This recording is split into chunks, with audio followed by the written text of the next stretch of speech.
warahmatullahi wabarakatuh. Perkenalkan, nama saya Miftahul Jana Siregar dengan NIM 23160-139. Nah, pada video ini saya akan menjelaskan langkah-langkah melakukan uji independen sampel t-test menggunakan Microsoft Excel.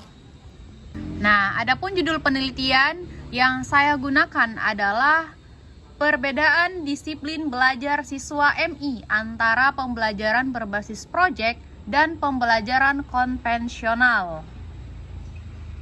Nah, video ini dibuat untuk memenuhi tugas ujian akhir semester mata kuliah statistik pendidikan.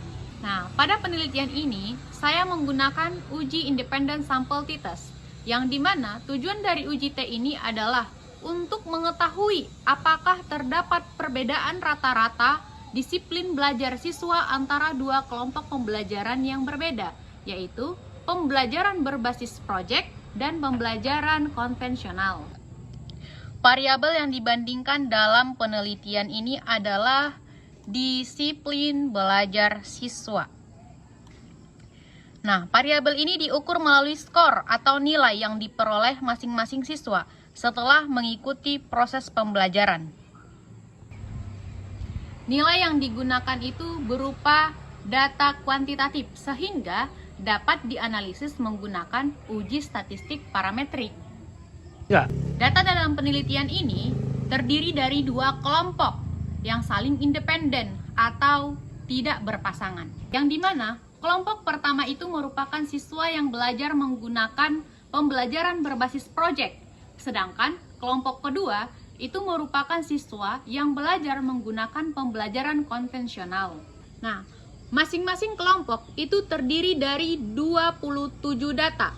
Data set pertama itu berjumlah 27 data dan data set kedua berjumlah 27 data.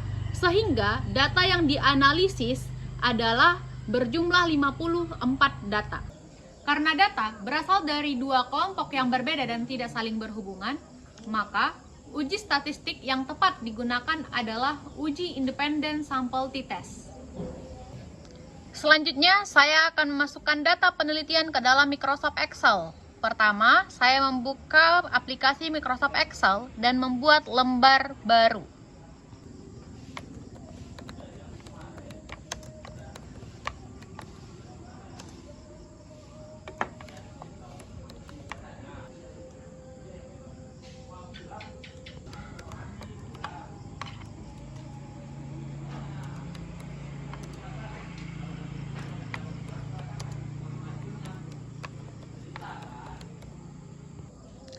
Nah, saya memberikan judul kolom agar data dari masing-masing kelompok dapat dibedakan dengan jelas.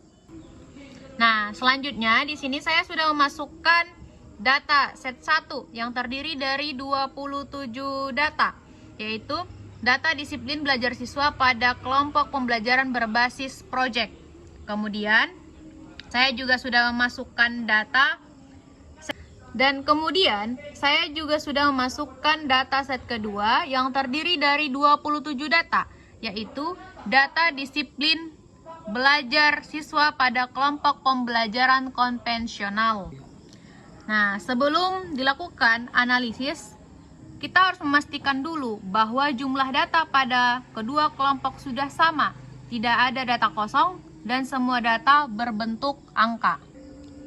Setelah data-data berhasil dimasukkan ke dalam Excel seperti ini, langkah selanjutnya itu adalah melakukan uji independen sampel t-test menggunakan menu data analisis.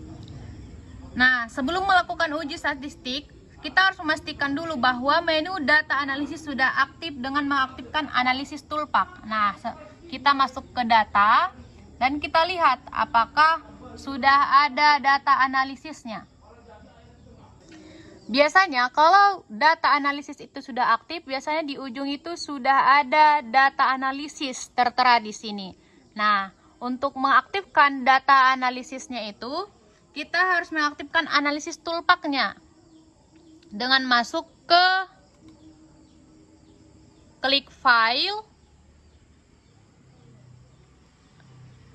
klik option, tunggu, dan masuk ke add-ins. Nah, sesudah mengklik ins, maka akan keluar seperti ini. Baru klik go. Nah, checklist analisis toolpath. Baru klik OK.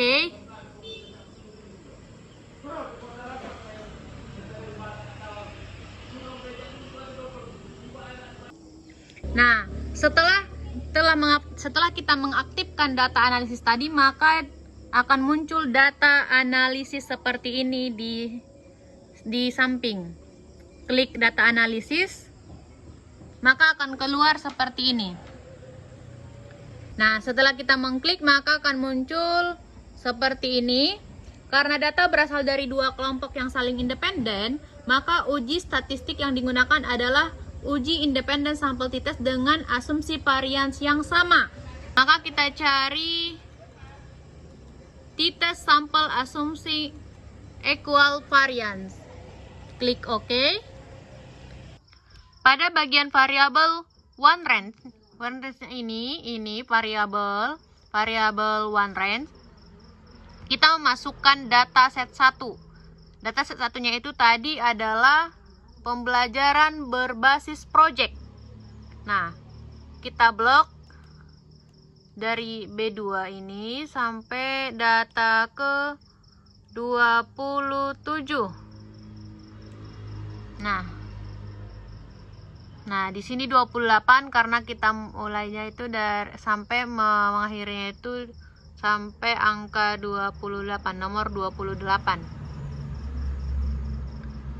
Dan untuk variabel kedua, variabel to range, ini pembelajaran konvensional. Kita blok juga sampai dengan data ke 27 menjadi 28 karena sampai angka 28, nomor 28.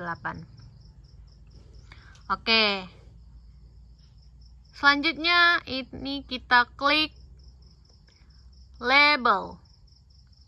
Alfanya sudah pas, nilai hipotesis mean difference diisi 0 di sini, dikarenakan yang diuji adalah perbedaan rata-rata kedua kelompok.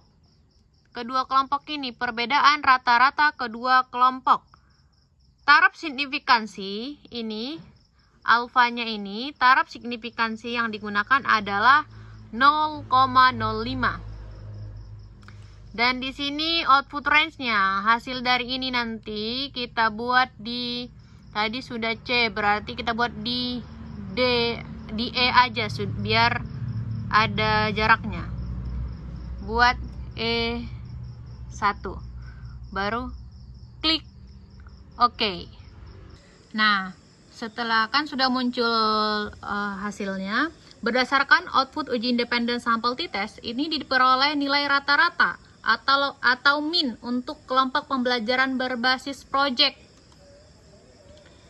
yang dimana sebesar 82,44, sedangkan nilai rata-rata untuk kelompok pembelajaran konvensional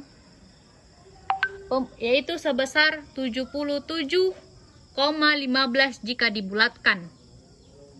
Nah, hal ini akan menunjukkan bahwa secara rata-rata disiplin belajar siswa yang mengikuti pembelajaran berbasis project lebih tinggi dibandingkan dengan pembelajaran konvensional. Nilai T hitung atau nilai T stat yang diperoleh dari hasil analisis adalah sebesar 4,25. Nilai ini digunakan untuk melihat apakah perbedaan rata-rata kedua kelompok tersebut signifikan atau tidak. Nilai T tabel yang digunakan pada taraf signifikansi 5% dengan derajat kebebasan 52 sebesar 2,006. Karena nilai T hitung lebih besar dari nilai T tabel, maka hipotesis 0 ditolak. Nah, sedangkan nilai p-value to tile, ini adalah nilai p-value ya, p dalam kurung T lebih kecil sama dengan T to tile. Ini adalah nilai p-value to tile yang diperoleh adalah sebesar 0,08. Nah, di sini bisa dilihat 0,08. 0,000088 yang lebih kecil dari 0,05. Dan ini menunjukkan bahwa perbedaan yang terjadi bersifat signifikan dan bukan terjadi secara kebetulan. Berdasarkan dari hasil uji independen sampel t-test, dapat kita simpulkan bahwa terdapat perbedaan yang signifikan antara disiplin belajar siswa yang menggunakan pembelajaran berbasis proyek dan pembelajaran konvensional, yang dimana disiplin belajar siswa yang menggunakan pembelajaran berbasis proyek ini memiliki nilai yang lebih tinggi dibandingkan dengan pembelajaran konvensional. Jadi kesimpulannya, berdasarkan hasil uji independen sampel t-test yang telah kita lakukan, yang dilakukan menggunakan Microsoft Excel ini, dapat kita simpulkan bahwa terdapat perbedaan disiplin belajar siswa MI antara pembelajaran berbasis proyek dan pembelajaran konvensional. Baik, demikian video tutorial atau langkah-langkah uji dari independen sampel t-test ini saya sampaikan. Terima kasih. Semoga dapat memberikan pemahaman mengenai langkah-langkah melakukan uji statistik menggunakan Microsoft Excel. Terima kasih atas perhatiannya. Terima kasih kepada Ibu dosen pengampu. Assalamualaikum warahmatullahi wabarakatuh.